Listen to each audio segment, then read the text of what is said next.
sur le média 90.7. Les titres de cette édition. Orpaillage clandestine, 6 orpailleurs ont été tués, 2 autres sont grièvement blessés dans un éboulement ce mercredi à Kharakhena, dans la région de Kédougou.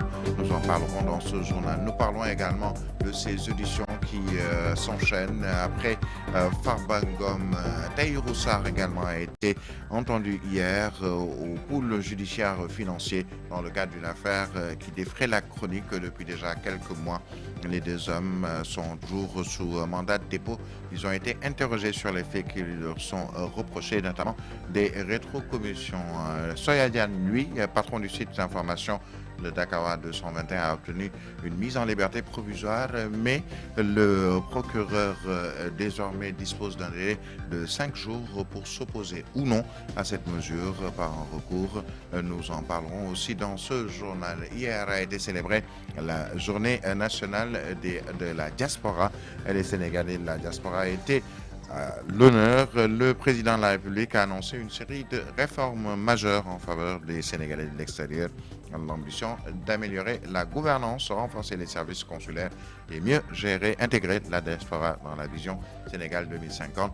Nous en parlerons également dans ce journal et nous parlerons de ce gros souci avec Softcare après une première note ou un communiqué de l'ARP estimant que les produits de Softcare ne sont pas bons. Une deuxième intervient hier avec d'autres nouvelles informations, un communiqué apportant des précisions sur les conclusions d'une inspection menée dans l'usine de production. Et pourtant, la polémique se poursuit puisque certains syndicalistes, mais aussi des députés, estiment qu'il faudrait qu'on puisse mieux voir ces produits de Softcare. Nous en parlons aussi dans ce journal. À suivre, la page inter, la page des sports et la revue de la presse.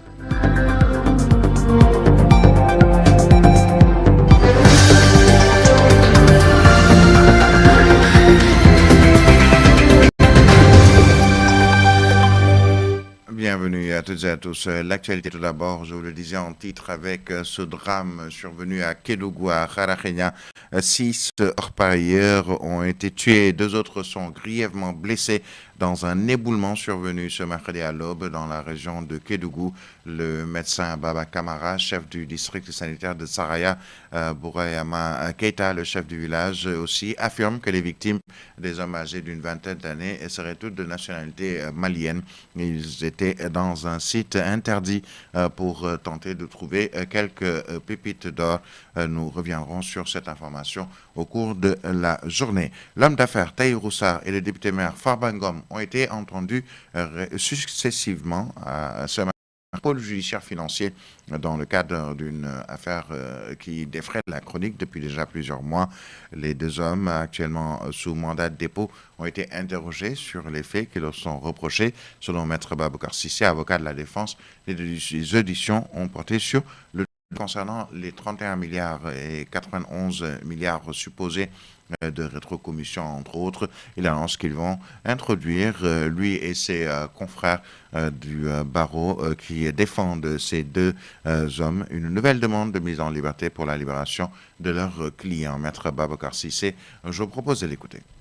Monsieur Farba Ngom, après son audition du lundi 15 décembre, a été extrait du pavillon spécial pour être entendu aujourd'hui dans l'après-midi à 15h. Évidemment, son audition avait été précédée de celle de monsieur Tahirou Sarr. Et Tahirou Sarr a été entendu par rapport aux faits pour lesquels ils ont tous les 2 été placés sous mandat de dépôt, c'est-à-dire l'escroquerie portant sur des deniers publics pour la somme de 31 milliards et de 91 milliards. Et je pense qu'en fait, l'audition de monsieur Tahirou Sarr a éclairé de manière indiscutable la lanterne du juge d'instruction. Parce que simplement, M. Tahirou Sarr a lavé à grande eau M. Farba Ngom pour dire exactement, pour rapporter la preuve de ce que les faits qui sont reprochés en réalité à Farba Ngom ne sont pas établis. Ils ne sont pas établis parce que simplement, tout porte sur des transactions immobilières dont les preuves ont été rapportées par Tahirou Sarr. Donc, il n'y a pas eu de détournement de deniers publics, il n'y a absolument rien du tout. Et Tahirou Sarr est allé plus loin. Parce que simplement, on le reproche 125 milliards. Tahirou Sarr a justifié 236 milliards. C'est-à-dire qu'il est allé au-delà. plus que ce qu'on leur reproche, il a rapporté la preuve, pièce à l'appui, pour un montant de 236 milliards. Et il est allé plus loin encore pour dire que mais moi, l'État du Sénégal me doit 600 milliards. Nous allons introduire une nouvelle demande de mise en liberté et où nous espérons que, compte tenu des éléments nouveaux qui ont été produits devant le juge d'instruction dans son dossier, que M. Farba Ngom et Tahirou Sarr seront bientôt libres. Et nous restons dans l'actualité politico-judiciaire avec Soya Diagne, patron du site d'information de Dakarois 221, qui a obtenu ce mercredi une mise en liberté provisoire. Le juge d'instruction a assorti cette décision par un placement sous bracelet électronique. Seulement, le parquet dispose désormais d'un délai de 6 jours pour s'opposer à cette mesure par un recours ou la confirmer selon nos confrères de Dakar Actu. Le président de la République, Bassirou Diomaye Faye, a annoncé hier une série de réformes majeures en faveur des Sénégalais de l'extérieur. L'ambition est d'améliorer la gouvernance, renforcer les services consulaires et surtout mieux intégrer la diaspora dans la vision Sénégal 2050. Il a salué le dynamisme de cette diaspora. C'était à l'occasion de la journée nationale de la diaspora sénégalaise au centre international de Abdou Diouf, le chef de l'État, que je vous propose d'écouter au micro de Sira Béatrice John.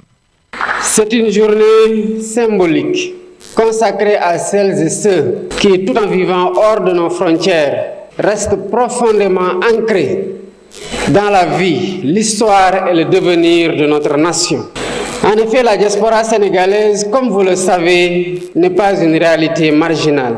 Elle constitue une partie intégrante de la communauté nationale, une force vive, un pilier économique, un acteur culturel, scientifique et technique, une vitrine de notre sport. En un mot, vous êtes une extension dynamique de la nation sénégalaise à travers le monde. Chers Sénégalais de l'extérieur, en mon nom, la nation sénégalaise vous exprime son respect et son admiration. Honneur à vous. Vos actions et réalisations, votre engagement et votre sacrifice pour votre pays font de vous un pilier important du développement de notre nation. Vous incarnez fièrement le Sénégal à travers le monde. Par vos transferts financiers, vos investissements et votre expertise, vous êtes au cœur du dynamisme des secteurs clés de notre économie. Donc, des propos tenus lors de la première journée nationale de la diaspora qui a été célébrée ce mercredi au Centre international de conférence Abdou Diouf de Diamniadio sous la présidence du chef de l'État. Était à ses côtés le président de l'Assemblée nationale, Malick Ndiaye, mais aussi le Premier ministre Ousmane Sonko et l'ensemble du gouvernement. Des mesures seront prises pour un meilleur accompagnement institutionnel et économique à ces Sénégalais de la diaspora. Le gouvernement a le rôle majeur de ces fils et filles qui sont hors du territoire national et qui contribuent chaque année à hauteur de 2200 milliards de francs CFA à l'économie nationale. C'est un compte rendu de Sira Béatrice John.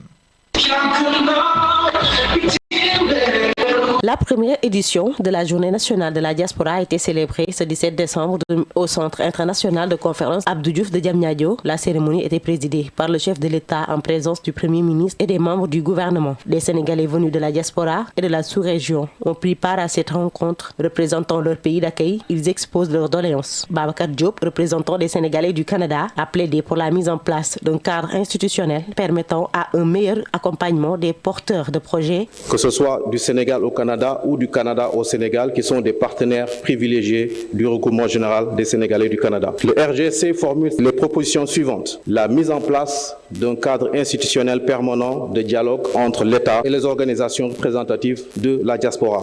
Le renforcement des dispositifs d'accompagnement de projets économiques portés par les Sénégalais de l'extérieur. Une meilleure prise en compte dans l'élaboration des politiques publiques, notamment en matière d'emploi, de formation et de logement. Selon Babacar Bey, représentant des Sénégalais du Maroc, la diaspora est prête à investir au Sénégal, mais l'accompagnement reste insuffisant. Nous sommes prêts à investir au Sénégal, mais nous avons besoin d'un environnement favorable, une sécurité juridique, une simplification administrative un accompagnement technique, mais aussi des infrastructures fiables. En Gambie, près de 700 000 Sénégalais demandent de meilleures conditions dans les domaines de l'éducation, la santé et de l'habitat, une revendication portée par Yassine Ndour. À la suite de nombreuses rencontres avec les membres de la diaspora gambienne, des préoccupations légitimes émergent clairement.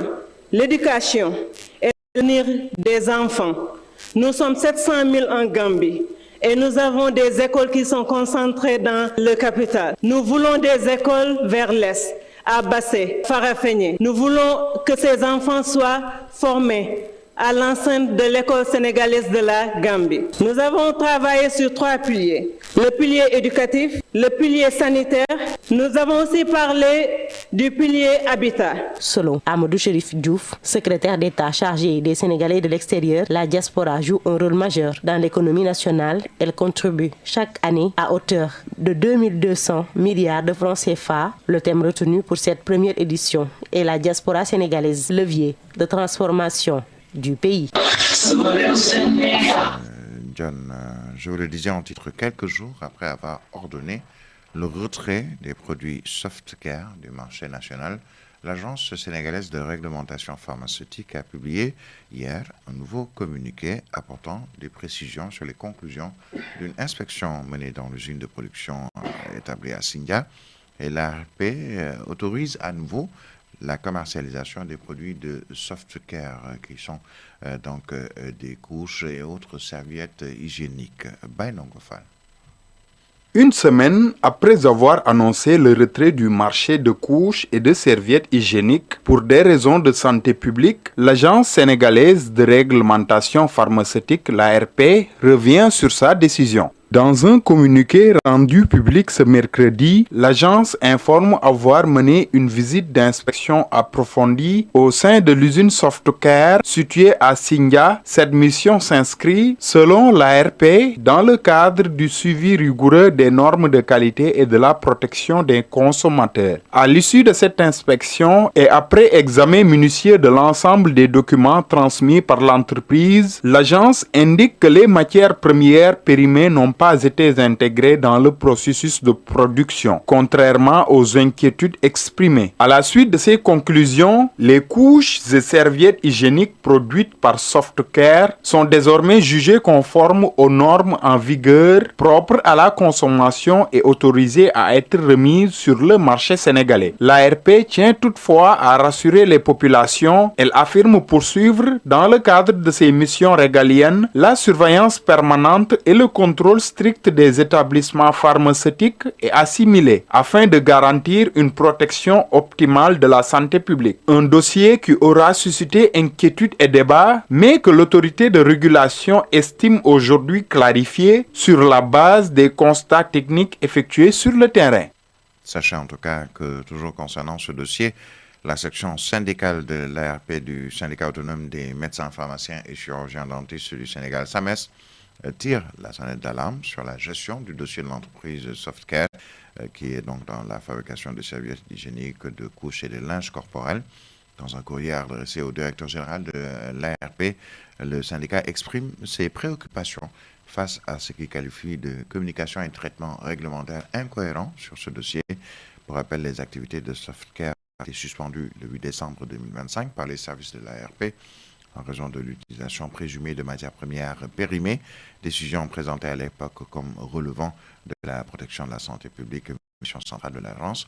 Et quelques jours après, l'ARP qui signe notre communiqué pour dire qu'une inspection a été faite et que les produits sont en règle. Seulement, une autre interrogation, celle du député Guy Marius Sagna, qui est monté au créneau dans cette affaire, puisque dans une déclaration qui nous est parvenue, il affirme avoir pris connaissance de ce nouveau communiqué daté du 16 décembre, intervenu après le premier, publié le 8 décembre. Seulement, il y a quelques différences, puisqu'il a invité les citoyens et observateurs à examiner les deux communiqués ou les deux documents. Le premier est signé par le directeur général de l'ARP et aurait été élaboré par la direction de l'inspection qui présente comme le service technique compétent pour les questions liées aux produits incriminés, alors que le second émane de la cellule de communication de l'ARP, ce qui soulève à ses yeux une interrogation sur la procédure suivie. Guy Marius Sagna estime que la situation mérite des éclaircissements au plus haut niveau. Nous restons bien sûr où nous parlerons de ce dossier au cours de nos prochaines éditions. Et nous nous rendons cette fois-ci à Thiès où 95 969 tonnes de drogue et de produits impropres à la consommation ont été incinérés. Des stupéfiants, denrées alimentaires et produits pharmaceutiques corrompus, tous dans la région de Thiès ont été réduits en cendres devant le procureur, le gouverneur de la région, les forces de défense et de sécurité, ainsi que les administrations impliquées dans la protection des populations. C'est ce que nous dit notre correspondante à Thiès, Adja Aminata Faye. Pour lutter contre la recrudescence des actes de délinquance liés au trafic et l'utilisation de la drogue, des produits prohibés sur le marché, les forces de défense et de sécurité ont procédé à l'incinération des produits nuisibles à la consommation saisis au cours de cette année. Mamadou Sornacham, procureur de la région de Thiès. Aujourd'hui, il est question de détruire en tout et pour tout 95 tonnes de produits impropres à la consommation. Il s'agit entre autres de 5 tonnes de stupéfiants, le chanvre indien et toutes les autres formes de drogue. Il s'agit aussi d'incinérer les faux médicaments, mais surtout des produits impropres à la consommation humaine, allant du son de blé, des produits alimentaires et autres produits. Et ce qu'il faut aujourd'hui magnifier, c'est cette synergie d'action des différents intervenants, que ce soit la douane ici présente, la police, la gendarmerie, les services d'hygiène et le service du commerce. 95 affaires jugées au niveau de la chambre criminelle, dont près de 65 en rapport avec le trafic de la drogue. Pour ce qui est du trafic de drogue et de faux médicaments, j'ai l'habitude de le dire, c'est des gens qui comparaissent souvent devant la chambre criminelle. Et cette infraction ou ce crime occupe une part importante dans nos rôles criminels. Ne serait-ce que pour cette année 2025, aujourd'hui on est à 95 affaires jugées au niveau de la chambre criminelle. Pour ces 95, il faut dire qu'au minimum, c'est 65 affaires concernant la drogue qui ont été jugées au niveau de cette chambre. Pour vous donner une idée sur véritablement ce fléau qui est le trafic de drogue et le trafic de faux médicaments dans la région de Thiès. Allant de la détection jusqu'à la destruction, les forces de défense et de sécurité de la région de Thiès ont mené en amont un travail salué par les autorités qui en parallèle promettent de renforcer la lutte contre les trafics illicites. Contre les agences de recrutement qui alimentent ce trafic. 7h21 tout de suite, la page des sports. Sport sur Africa 7. Dans ce studio pour nous présenter le journal des sports. Alain Senghor, bonjour. Merci Birahim Touré, bonjour à toi, bonjour à toutes et à tous. Alors nous parlons d'abord de la Coupe des Nations du Maroc 2025. Le président Bassirou Diomaye Faye exhorte l'équipe nationale du Sénégal à conquérir une deuxième étoile. Bien entendu, vous l'avez dit, Birahim Touré, ce sont donc des propos qu'il a tenus hier à l'occasion de la cérémonie de la célébration de la remise du drapeau national au Lion qui s'est tenu au palais présidentiel de Fas. Le chef de l'État a tenu un discours fort. Il invite au Lion à ne pas perdre de vue l'objectif commun. C'est donc de conquérir une deuxième étoile au niveau donc du Maroc. Les propos du chef de l'État que je vous propose d'écouter. Le drapeau que je viens de vous remettre n'est pas un simple étendard. C'est le souffle d'une nation, le symbole de notre dignité, de notre honneur, de notre unité. Il incarne le travail, la foi et la persévérance de millions de Sénégalaises et de Sénégalais qui croient en vous, qui vivent à travers vous et qui vont vibrer à chacun de vos gestes en terre marocaine. Tout footballeur aurait aimé être à votre place. Si le choix du sélectionneur s'est porté sur vous, c'est parce que vous représentez aujourd'hui l'espoir et l'exigence du peuple sénégalais en termes de performance. Faites preuve d'une solidarité exemplaire. Restez unis par le même objectif. Jouez ensemble, combattez ensemble, souffrez ensemble pour en définitive triompher ensemble. Incarnez la discipline dans l'effort, la persévérance dans l'épreuve, la cohésion dans la difficulté. Faites corps avec le peuple qui vous porte et faites de cette CAN encore un autre moment de grandeur comme en 2022. Voilà, les propos du chef de l'État Bassirou Diomaye Faye qui exhorte en quelque sorte donc les Lions du Sénégal à ramener une deuxième étoile au Sénégal. Un discours qui a été entendu par les Lions du Sénégal qui, je rappelle, sont hyper motivés à l'idée de ramener donc cette Coupe d'Afrique au Sénégal une deuxième fois après donc celle de 2022 au niveau donc de Yaoundé. Des propos du capitaine de l'équipe nationale. Il s'agit de Kalidou Koulibaly, toujours que je vous propose d'écouter.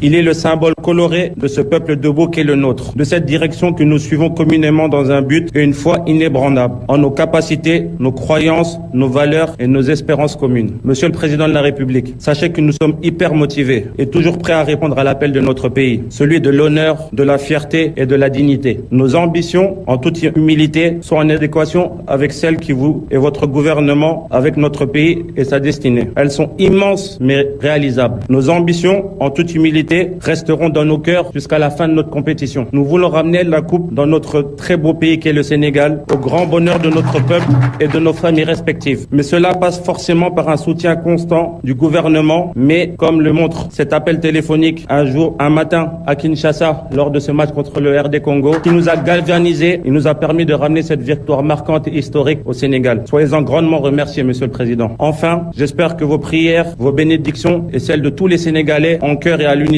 nous permettront de ne pas douter afin d'atteindre nos objectifs. Nous allons en combat en l'onction de nos leaders que vous êtes, de cette nation gonflée à bloc derrière nous et le coach Pape Thiaw pour porter encore plus haut notre drapeau national.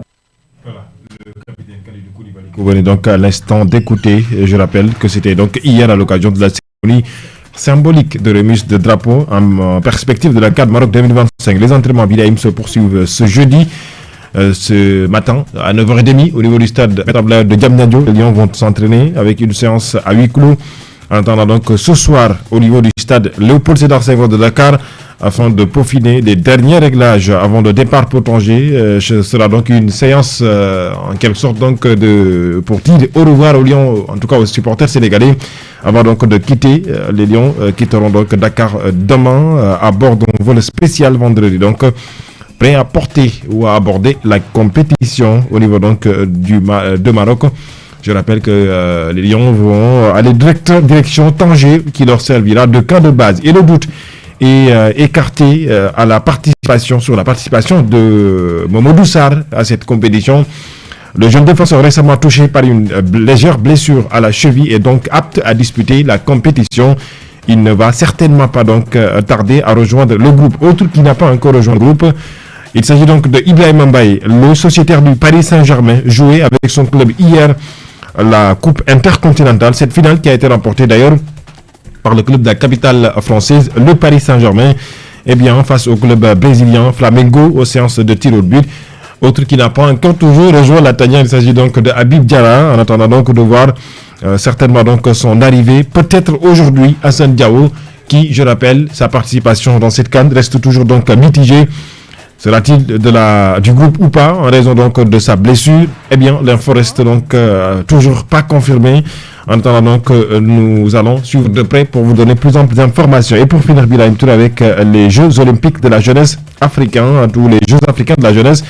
Sachez que cette 4e édition de Sénégal a eu donc à remporter 2 médailles d'or puisque les sélections nationales U16 de beach handball ont réalisé un doublé retentissant en décrochant le titre continental aussi bien en garçon qu'en dame. C'est quand même un exploit important à souligner et félicitations encore une fois donc à ces filles et à ces garçons très jeunes mais qui ont su montrer leur talent durant cette compétition. Birahim Touré, il s'agit donc des Jeux africains de la jeunesse 2025.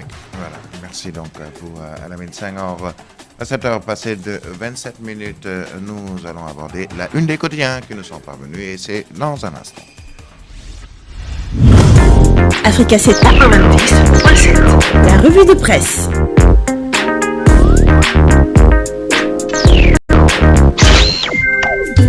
Tout d'abord avec Solo Quotidien qui nous parle de site d'orpaillage clandestin à Caracaïenne. 6 individus meurent dans un éboulement, 3 dans un état grave selon